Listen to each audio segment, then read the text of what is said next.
नमस्कार, Mithila must news में आपका स्वागत है। मैं मनोज और लगातार हम आपको दिखा रहे हैं दरभंगा के गंभीर मुद्दों पर, जो गंभीर समस्या है उस पर जनता की विचार, प्रशासनिक अधिकारी और संबंधित संस्था। अभी एक गंभीर मुद्दा आ रहा है कि लॉकडाउन के दरमियान बच्चों की शिक्षा व्यवस्था को लेकर के अभिभावक भी चिंतित हैं, स्कूल मैनेजमेंट भी चिंतित है कि आखिर किस तरह बच्चों को हम सही शिक्षा ऑनलाइन के जरिए, अभी लगभग सभी स्कूल ऑनलाइन के जरिए अपने बच्चों तक शिक्षा और जो चैप्टर्स है किताब के वो पहुंचाने का प्रयास। हमारे साथ दरभंगा के डॉन बॉस्को पब्लिक स्कूल के डायरेक्टर हैं आब्दी जी, SH आब्दी जी। आब्दी जी, स्वागत है आपका।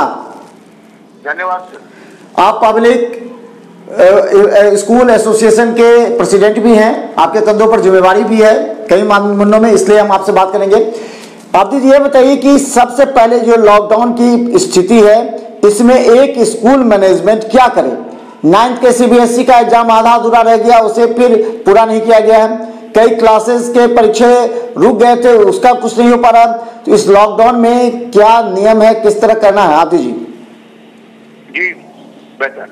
सबसे पहले तो मैं ये कहना चाहूंगा आपके माध्यम से कि ये जो एजुकेशन का जो सिस्टम आपने अभी बताया कि लॉकडाउन पे इसका क्या असर पड़ा है, यकीनन बच्चों के लिए, बच्चों के भविष्य, स्कूल और पेरेंट्स, ये सारे लोग इसमें इन्वॉल्व है। लेकिन ये कि भगवान की तरफ से ये कोरोना की शक्ल में तो हम लोग पे आ पड़ी है, तो हम लोगों को इसको पहले, सबसे पहले तो इससे हम लोगों को निपटना है और पूरी ईमानदारी के साथ निपटना है और लॉकडाउन का 100% पालन करना है। अब आते हैं हम लोग इस मुद्दे पे कि इस लॉकडाउन से जो परेशानियां हो रही हैं और बच्चों की जो शिक्षा में दिक्कतें आ रही हैं उसको कैसे पूरा किया जाए।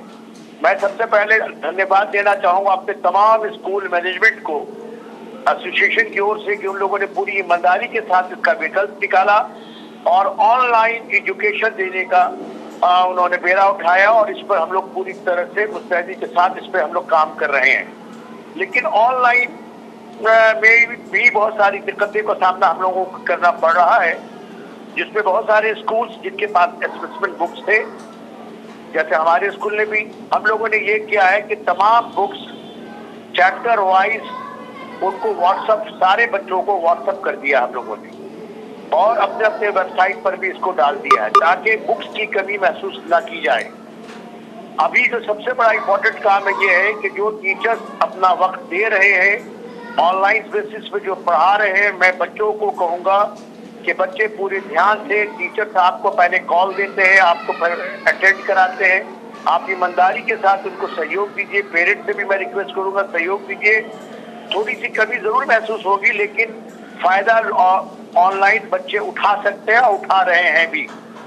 साथ ही साथ बुक्स के सिलसिले में जो दिक्कतें हैं, तो ये बुक्स अभी फाइनलाइज भी नहीं हो पाई थी और कुछ हो भी गई थी तो दुकानों में नहीं आई है, तो गवर्नमेंट की तरफ से हम लोगों की बात चल रही है। हमारा पट्टा शाखा जो है नेशनल लेवल पे हम लोग जो काम करते हैं, प्राइवेट स्कूल एसोसिएशन, हम लोगों ने वहाँ से एक परमिशन ग्रांट कराई है कि बुक्स दुकानों से मिलेगी।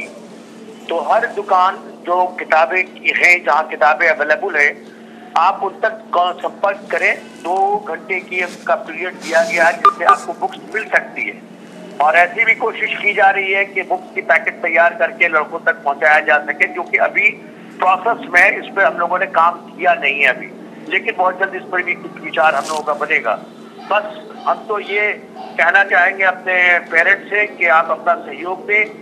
मैं बच्चों से भी कहूंगा कि आप अपना सहयोग दें। अच्छा आब्दी जी, क्या आपने अभी इतने दिन लॉकडाउन में आपने जो ऑनलाइन किया, क्या आप निष्कर्ष, क्या बच्चे सही तरीके से पढ़ पा रहे हैं? क्योंकि कई बार देखा था जो क्लास में बच्चे नहीं पढ़ पाते हैं तो ऑनलाइन कैसे पढ़ पाएंगे? तो आपने क्या अनुभव किया, क्या ऑनलाइन एक सही वे है बच्चों के स्टडी के लिए? देखिए, इसमें 2 तरह का एक्सपेरिमेंट हम लोगों को सामने आ रहा है। एक तो वो लड़के जो कि सीरियस नहीं है तो हर जगह पर उनका मामला होगा, लेकिन कुछ लड़के नई तरीकेकार को देख के इससे जुड़ने की भी कोशिश कर रहे हैं और नेचुरली जो क्लास वाइज जो पढ़ाई होती है, सेक्शन वाइज जो पढ़ाई होती है, वो एडवांटेज तो नहीं हो पा रहा है, लेकिन कुछ तो बेहतर जरूर है। और जो पेरेंट्स सिंसियर हैं, जो अपने बच्चों के साथ, जो लॉकडाउन में वो भी अपने बच्चों के साथ घर पर हैं, तो बच्चे थोड़ा सा, गार्जियन थोड़ा सा भी सिंसियर अगर हो रहे हैं तो बच्चों को इसका फायदा मिलेगा और मिल रहा भी है। लेकिन ये फैक्ट है कि ऑनलाइन में वो बातें नहीं हो पाती है जो क्लासेस में होती, क्योंकि क्लास में फेस टू फेस बड़े क्वेश्चन आंसर्स होते रहते हैं, ऑनलाइन पे भी होते हैं, लेकिन थोड़ा सा गैप, कम्युनिकेशन गैप थोड़ा सा रहता है।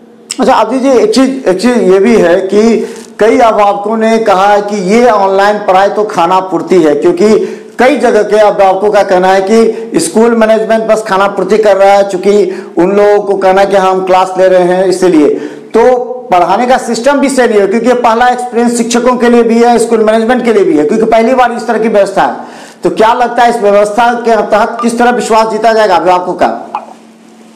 देखिए ये शुरुआत है, और जब हम अपना पहला स्टेप ले रहे हैं, जैसे मैं थोड़ी सी मिसाल देता हूं कि हमारे प्रधानमंत्री जी ने एक दिन का बंद किया था और फिर उन्होंने लॉकडाउन किया पूरे हिंदुस्तान को, तो एक दिन का जो रिजल्ट उनके पास आया उससे उनकी हिम्मत बनी और उन्होंने लॉकडाउन डाला। और आज जो हमारा भारत जो बचा हुआ है कोरोना से, ठीक है आप ये कहेंगे कि बहुत ज्यादा मैनेजर्स नहीं हुए वगैरह, लेकिन उसके बावजूद हम लोग लॉकडाउन को पालन करते हैं, तो उस हिसाब से हम लोग बच रहे हैं। ठीक इसी तरह से जहां बिल्कुल ही पढ़ाई नहीं हो पा रही है, जहां टोटल माने कनेक्शन हम लोगों का खत्म था, अब हम लोगों ने ऑनलाइन बेसिस पे, क्योंकि हम भी कुछ सीख रहे हैं, ऐसा नहीं है, हमारे टीचर्स भी सीख रहे हैं कुछ, और ऑनलाइन बेसिस पे जब हम लोगों ने ये सिलसिला स्टार्ट किया, तो जो लड़के अगर मान लें कि 40% लड़के भी ऐसा इंटरेस्टेड है, तो वो तो 100% इन्वॉल्व हो रहे हैं।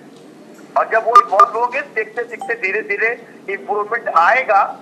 मैंने पहले भी आपको ये कहा कि जो क्लासेस की बात होती है वो बात ऑनलाइन में नहीं हो पाती है, लेकिन बिल्कुल नेगेटिव, और अगर उसका रिजल्ट कुछ अच्छा है, 50% भी रिजल्ट आता है, तो क्या बुरा है। ठीक, अभी जी एक चीज और, अब जो समस्या आ रही है, कई आपको के पास इस लॉकडाउन में 2 महीना के होने जा रहा है, 1.5 महीना हो चुका है, पैसे नहीं है, लेकिन कई स्कूल मैनेजमेंट ने मैसेज दिया है कि आप जो है सो पैसे जमा करें, स्कूल का एनुअल फीस भी मांग रहे हैं, कई जगह जो सालाना फीस होता है उसमें भी 3,000-5,000 रुपया होता है कई स्कूलों का। तो क्या ये उचित है अभी के समय में, या फिर उसे बाद में शिफ्ट किया जाए ट्यूशन फीस को? आप दीजिए। तो मनोज जी मेरी बात को ज्यादा ध्यान से सुनिएगा, मैं बिल्कुल इसको क्लियर बताना चाहता हूं ताकि अभिभावक भी इसको सुने, बच्चे भी सुने, और स्कूल मैनेजमेंट जो हमारे दोस्त हैं वो भी इस बात को बहुत ध्यान से सुने कि सरकार क्या चाहती है। अभी जो लेटेस्ट डिसीजन है वो मैं बता रहा हूं कि स्कूल की फीस, सारे स्कूल की फीस देनी है, सारे स्कूल की फीस स्कूल के जो अभिभावक है, जो पेरेंट्स है, वो पे करेंगे, लेकिन उसमें स्कूल मैनेजमेंट की तरफ से और हमारे जो हमें लाइन ऑफ एक्शन दिया गया उसके मुताबिक हम 3 महीने की फीस एक साथ नहीं ले सकते, डेवलपमेंट फीस एक साथ नहीं ले सकते। इसमें थोड़ा रिलैक्सेशन देते हुए टाइम टू टाइम इस पैसे को हमें लेना है, क्योंकि ये पूरे हिंदुस्तान नहीं पूरे वर्ल्ड में ये प्रॉब्लम है। हम हिंदुस्तानी है, हमारा एक कर्तव्य है कि हम सब काम मिलजुल के करते हैं और हम एक दूसरे की भावनाओं की कदर भी करते हैं। तो हमारा भी ये फर्ज बनता है, स्कूल मैनेजमेंट सारे लोग पढ़े लिखे हैं, काबिल लोग इसमें बैठते हैं, और हर आदमी के दिल में एक इंसान, यानी 3 महीने की जगह मंथली उसको दिया जा सकता है, या फिर उसको चुकाया जा सकता है इंस्टॉलमेंट बेस पे। जी जी बिल्कुल, इंस्टॉलमेंट में आप फीस जमा करें। अगर आप सक्षम हैं तो एक बार दे दें, अगर आप सक्षम नहीं है तो मंथली दें, और थोड़ा थोड़ा इंस्टॉलमेंट पीछे का दे करके उसको मेकअप करें। अच्छा, ये जो एनुअल फीस है उस पर क्या होगा? ये एनुअल फीस जो लिया जाता है, जो कहा जाता है डेवलपमेंट चार्जेस हैं, उसमें कहा जाता है कि ज्यादा फीस लिए जाते हैं, कभी 3,000 कभी 5,000, अलग अलग तरीके से जाते हैं। जी सर, इस पे एक बहुत बड़ा कंफ्यूजन है, और अमूमन गार्जियन की तरफ से ये बात आती है कि री एडमिशन फीस ली जाती है। सर, री एडमिशन नाम की कोई भी फीस नहीं लेता। कोई स्कूल अगर ये बोलता है कि मैं अपने बच्चे का दोबारा एडमिशन लेता हूं, तो मैं समझता हूं कि ये बात जेन्युइन नहीं है, क्योंकि जब आप किसी भी बच्चे का एडमिशन लेते हैं तो 1 टाइम आपके रजिस्टर पर एडमिशन नंबर चढ़ता है, नेक्स्ट ईयर में कभी भी उस लड़के का नाम रजिस्टर पर नहीं चढ़ता एडमिशन रजिस्टर पे, यानी आप इनरोलमेंट करते हैं नेक्स्ट क्लास में। तो हर साल जब नए क्लासेस में जाते हैं तो नई फाइलें बनती हैं, कुछ मिसलेनियस वर्क्स होते हैं, स्कूल के अपने भी एक्सपेंडिचर्स होते हैं, तो वो चीज ली जाती है, क्योंकि नेक्स्ट ईयर अभी जो हम लोग नए साल में आए हैं तो डेवलपमेंट या लाइबिलिटीज तो बहरहाल स्कूल की बढ़ी और बढ़ेगी, इस बार इस कारणवश तो और बढ़ेगी, तो वो चीज इंस्टॉलमेंट के बेसिस पे लिया जाएगा। वो मेरे ख्याल से गलत नहीं, वो बिल्कुल सही है।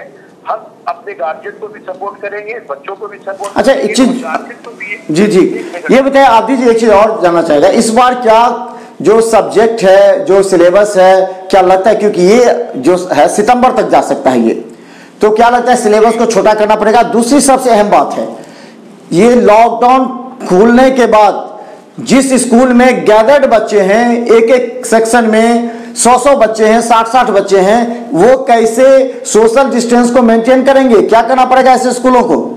आदित्य जी, बहुत अच्छा सवाल है, और इस पर भी मैं बता रहा हूँ कि हम लोगों को भी क्या कहते हैं, टेलीफोनिक टॉक पर हम लोगों ने भी इसके बारे में कुछ राय कायम की है। सबसे पहले मैं आपको उस सवाल का जवाब देता हूँ जो आपने सिलेबस के बारे में कहा है।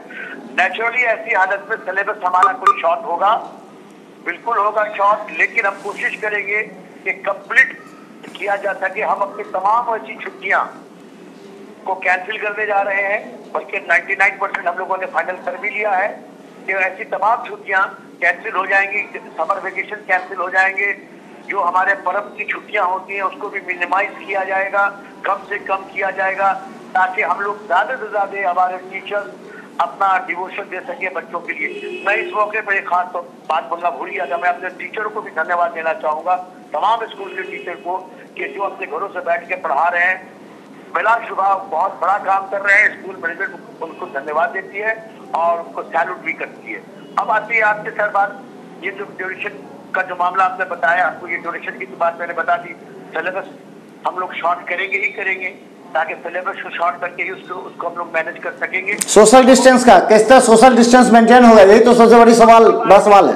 हम लोगों की एक राय अपनी बनी थी स्कूलों में, हम लोगों ने जो टेलीफोनिक टॉक किया, जो हमारे स्कूल एडमिनिस्ट्रेशन के जो लोग सब है, या हमारे जो एसोसिएशन के लोग हैं, जैसे हमारे सेक्रेटरी साहब है हीरा कुमार झा जी, वो हैं, इन तमाम लोगों से जब हम लोगों की आपस में बात चली, तो ये बात हम लोगों ने एक राय ली है कि साहब, जैसे हमारे क्लास में अगर मान लीजिए कि 40 लड़के या 50 लड़के हैं, तो दो शिफ्ट किया जाए, उसको घंटियां थोड़ी शॉर्ट की जाए और 25-25 के क्लासेस अलग कर दिए जाए। यानी जहाँ पर जिस क्लास में 50 लड़के बैठा रहे हैं, वहां पर 25 लड़के को बैठाएं, 20 लड़के को बैठाएं, ताकि ये जो डिजीज है ये अभी क्योर तो हुई नहीं है, ये सिर्फ और सिर्फ सोशल डिस्टेंस और जो एहतियात बताई गई उसके ही मुताबिक ही मेंटेन हो सकेगी।